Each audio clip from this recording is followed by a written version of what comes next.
दोस्तों winter special में आज मैं आपके लिए लेकर आई हूँ ऐसी बर्फी जो है कैल्शियम, आयरन और प्रोटीन से भरपूर, जिसे आप एक बार बनाओ और पूरी सर्दियों रख कर खाओ। ये इतनी टेस्टी और इतनी लाजवाब होती है और बनने में इतनी आसान। तो चलिए देखते हैं इसको कैसे बनाते हैं।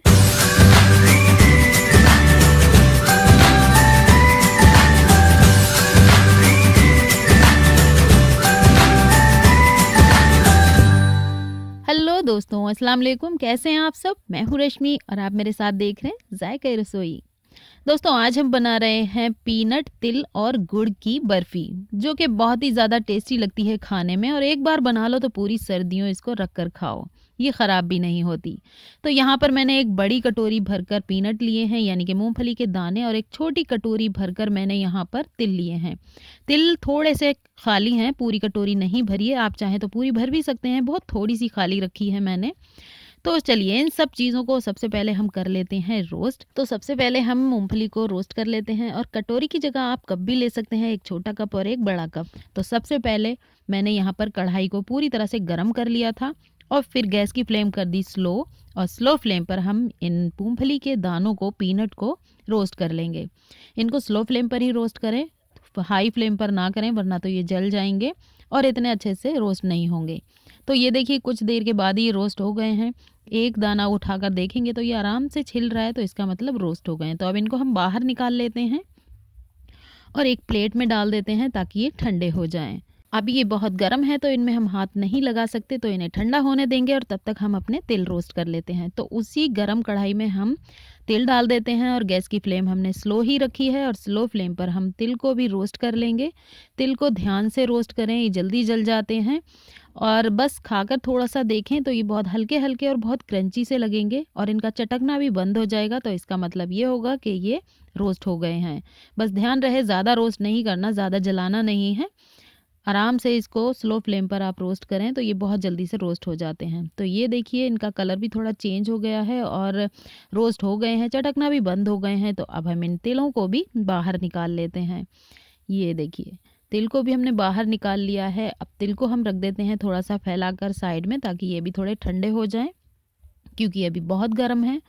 और ये जो हमने पीनट रोस्ट करके रखे थे, इनको हम इस तरह से हाथों से रब करेंगे तो इनके छिलके सारे हट जाएंगे। तो ये देखिए मैंने एक स्ट्रेनर में डाल लिए हैं और इनके छिलके आराम से उतर गए थे, और ये मैंने स्ट्रेनर लिया है, इससे मैं इस तरह से छान दूंगी इनको, ताकि जो इनके छिलके हैं उड़े ना इधर उधर और आराम से निकल जाएं। इस तरह से करने से छिलके इधर उधर नहीं उड़ते पूरे घर में। इनके छिलके बहुत हल्के होते हैं, हल्की सी हवा से पूरे घर में गंदगी फैला देते हैं। तो बस इस तरह से कर लें, ये बहुत आराम से निकल भी जाते हैं और उड़ते भी नहीं हैं, एक ही जगह रहेंगे। तो ये सारे हमने छिलके इसके छान लिए हैं, इस तरह से सारी पीनट हमारी साफ़ हो गई हैं। तो अब हम क्या करेंगे, अब हम इनको करेंगे पाउडर बनाएंगे इनका। तिल भी ठंडे हो गए हैं, तिल को पाउडर बनाने से पहले ठंडा करना ज़रूरी था। तो इनको डाल लेते हैं एक मिक्सी के जार में और इसका हम फाइन पाउडर बनाएंगे। तो चलिए ये हमने इसका फ़ाइन पाउडर बना लिया है। और जो तिल थे, तिल का हमने फ़ाइन पाउडर नहीं बनाया, तिल को बस हमने 2 बार मिक्सी में घुमाया हल्का-हल्का, और हमें इसको दरदरा ही कूटना था। मतलब कूट सकते हैं, जैसे अगर आप इमाम दस्ते में तो कूट सकते हैं, वरना तो इस तरह से हल्का-हल्का मिक्सी में भी चला लें। तो हमें पूरी तरह से तिल का पाउडर नहीं बनाना है, हमने पीनट का पाउडर बना लिया है और उसको दरदरा छोड़ा है। अब हमने यहाँ पर लिया है गुड़। जिस कटोरी से हमने पीनट और तिल को नापा था, उसी से हम ये गुड़ ले रहे हैं। तो जितनी हमारे पास मूंगफली और तिल हैं, उतना ही हमें गुड़ लेना है। बड़ी कटोरी से हमने पीनट नापे थे, तो बड़ी कटोरी में हमने गुड़ लिया है, और छोटी कटोरी से तिल, तो छोटी कटोरी में भी भर लिया है। अब दोनों कटोरियों का गुड़ हम उस पैन में डाल देते हैं, और इन दोनों कटोरियों के नाप से हम आधा-आधा कटोरी पानी डाल देंगे। मतलब जितना एक कटोरी गुड़ है तो आधा कटोरी पानी, तो दोनों कटोरियों से आधा-आधा कटोरी हमने पानी इसमें डाल दिया है। अब फ्लेम हमने मीडियम से हाई कर दी है और इस गुड़ को हम मेल्ट होने देंगे। ये देखिए गुड़ मेल्ट होने लगा है, गर्म हो गया है पानी और अच्छे से उबल गया है, सारा गुड़ मेल्ट हो गया है। अब हम इसको पकने देंगे और इसमें डाल देते हैं 1/4 स्पून इलायची पाउडर फ्लेवर के लिए। ये ऑप्शनल है, अगर आप नहीं चाहते तो ना डालें, वैसे मैंने डाल लिया है। अब हम इसकी एक तार की चाशनी बनाने तक पकाएंगे। तो ये देखिए आपको अगर दिख रहा हो तो एक तार की चाशनी बन गई है।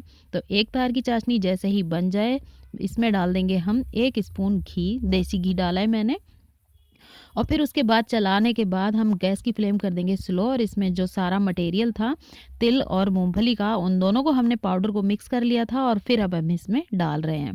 तो बस हल्के हाथों से इसको इस तरह चलाते रहेंगे, चलाते जाएंगे ताकि इसमें लम्स ना पड़ जाएं। तो बहुत अच्छे से चलाना है और इसको थोड़ी देर तक पकाते रहेंगे। तब तक पकाएंगे जब तक ये कढ़ाई ना छोड़ने लगे। दिखने लगेगा जब ये कढ़ाई छोड़ने लगा है तब हम इसको निकाल लेंगे। तो अभी कुछ देर हो गई है पकते हुए, ये देखिए इसने कढ़ाई छोड़ना शुरू कर दिया है। तो अब हम इसको बाहर निकाल लेते हैं और इसको अब हम सेट कर लेंगे इस थाली में। तो इस थाली में मैंने पहले से थोड़ा सा घी ग्रीस करके रखा है।